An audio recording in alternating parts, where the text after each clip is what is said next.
जय हिंद दोस्तों। अगर आपके पास कोई नया नंबर से कॉल आता है तो अब आपको ये सोचने की जरूरत नहीं है कि ये नंबर किसका है, किसने फोन किया है, क्योंकि ये झंझट ही अब खत्म होने वाला है।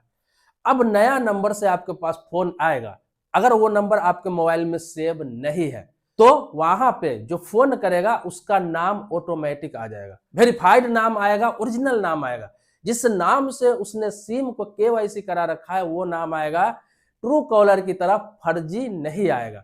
ये कहां कहां लागू किया गया है, किस राज्य में लागू किया है, किन लोगों को अभी सेवा मिलने वाला है, बाकी पूरे देश में कब होगा, ये देश के लगभग 10 से 15 राज्यों में स्टार्ट हो चुका है।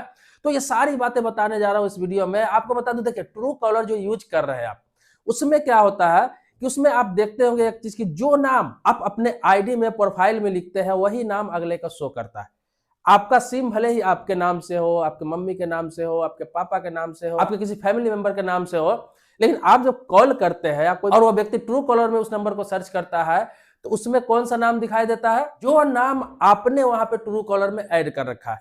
अगर ट्रू कॉलर आप यूज नहीं करते हैं, उसमें कुछ ऐड नहीं कर रखा है, तो उसके पास वही नाम आएगा जो आप फेसबुक में लिख रखे हैं, इंस्टाग्राम में लिख रखे हैं, या फिर उस नाम को किसी ने सेव कर रखा है, कहीं से भी लिंक होकर एक नाम उठा के उसको बता देता है। तो ट्रू कॉलर ऐसे काम करता है कि आपका सोशल मीडिया अकाउंट हो गया या फिर सेव किया हुआ नंबर किसी के पास है या व्हाट्सएप में सेव है, वहीं से उठा के दिखा देता है कि ये व्यक्ति आपको फोन किया है, जो फर्जी होता है एक तरह से। कभी कभी आप देखते होंगे कि फोन आता है आपके पास, ट्रू कॉलर में आप देखते हैं तो उसमें पता चलता है कि कोई सीआईडी लिखे हुआ है, कोई पुलिस वाला लिखे हुआ है, कोई डॉन लिखे हुआ है, किसी का नाम मनीष है वो अपने नाम सुरेश रख रखा है, किसी का नाम राहुल है वो अपने नाम मोहित रख रखा है। एक तरह से आत्मसंतुष्टि के लिए होता है। ज्यादातर ट्रू कॉलर में लोग फर्जी नाम ही लिख के रखते हैं, और इससे क्या है, स्कैमर को बहुत बड़ा हथियार मिल गया हुआ है।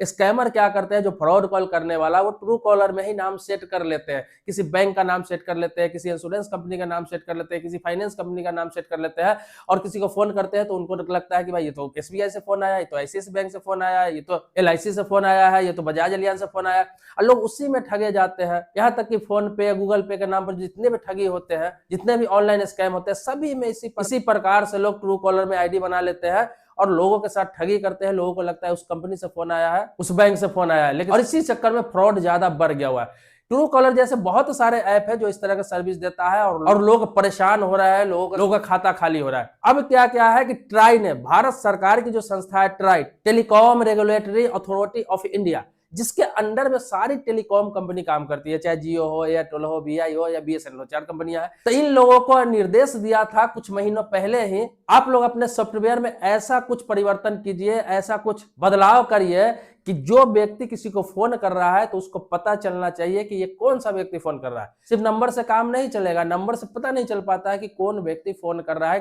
किसी व्यक्ति का आपने नंबर सेव भी कर रखा है तो कई लोग ऐसे हैं जो 2 सिम 3 सिम यूज करता है, वो दूसरे सिम से या तीसरे सिम से फोन करता है, आपको पता नहीं चल पाता है। तो अब क्या है कि कोई भी व्यक्ति आपको फोन करता है तो उसका नाम आएगा जिस नाम से उसने केवाईसी करा रखा है। एग्जांपल के तौर पर बता रहा हूं, जैसे आप सिम लेने जाते हैं तो अपने आधार पर लेते हैं, चाहे मम्मी पापा के आधार पर लेते हैं, घर के किसी सदस्य के आधार पर लेते हैं, तो जो केवाईसी वहां पे होता है, देखते होंगे आप, फिंगर भी लेते हैं वो लोग, फोटो लेते हैं, सारा चीज लेते हैं, तो सारा ऐड रहता है। तो उसमें आईडी में जो नाम है वही नाम अगले को दर्शाएगा। आप फोन करेंगे तो वही नाम उसको दिखाएगा, अगर वो आपको फोन करेगा तो वो जिस नाम पे केवाईसी करा रखा होगा वो नाम आपको दिखाएगा ओरिजिनल। इससे पता चल सकेगा कि किसके नाम पे सिम है। इससे क्या है कि फर्जीवाड़ा कम हो जाएगा, फर्जीवाड़ा बंद हो जाएगा। कोई किसी को झूठा नाम नहीं बता सकता है, कोई किसी के साथ फ्रॉड नहीं कर सकता है, और ज्यादातर लोगों को अब नाम सेव करने की भी जरूरत नहीं पड़ेगी। अगर किसी के पास 2-3 सिम है, अगर एक नंबर भी सेव है तो दूसरे नंबर तीसरे नंबर से भी फोन करता है तो वो नाम ऑटोमेटिक आ जाएगा वहां पे। और आपको बता दूं कि यह शुरू किया जा चुका है,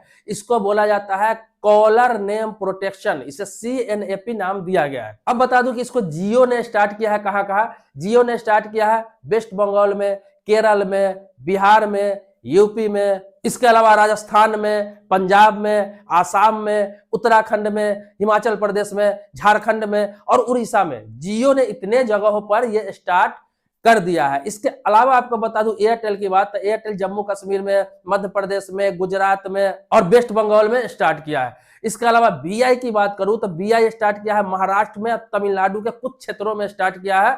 और बीएसएनएल की बात करूं तो ये वेस्ट बंगाल में अभी टेस्टिंग कर रहा है, मतलब ट्रायल में रखा हुआ है। बाकी कंपनियां लॉन्च की है लेकिन बीएसएनएल अभी टेस्टिंग कर रहा है इसका, क्योंकि आपको पता ही है कि बीएसएनएल हर कामों में सबसे पीछे रहता है। तो इतने राज्यों में चालू किया जा चुका है, कुछ राज्यों में आधा अधूरा चालू हुआ है, लेकिन ये बहुत जल्द ही आपको 2 से 3 महीने के अंदर ये पूरे देश में आपको देखने को मिलेगा और हर चीज पारदर्शी हो जाएगा। कोई भी आपको कॉल कर रहा है, सीधा उसका नाम आएगा जिस नाम से उसने सिम ले रखा है, और वो भी ओरिजिनल नाम, जो उसका आईडी में है वो नाम आएगा। उसमें कुछ वो छेड़छाड़ नहीं कर सकता है, कुछ आईडी बनाना ही नहीं है, ना कोई ऐप डाउनलोड करना है।